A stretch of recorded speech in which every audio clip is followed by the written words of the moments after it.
Super cool.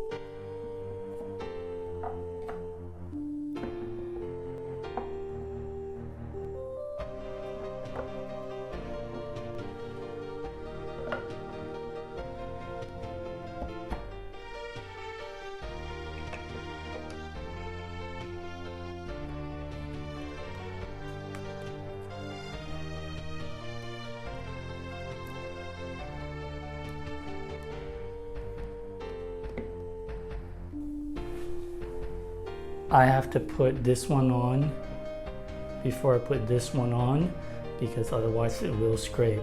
They are maybe 1 millimeter. They're kind of touching, kind of not.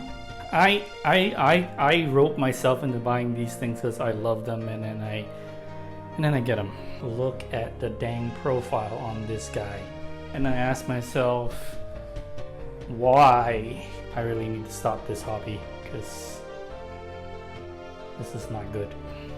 Battery pack.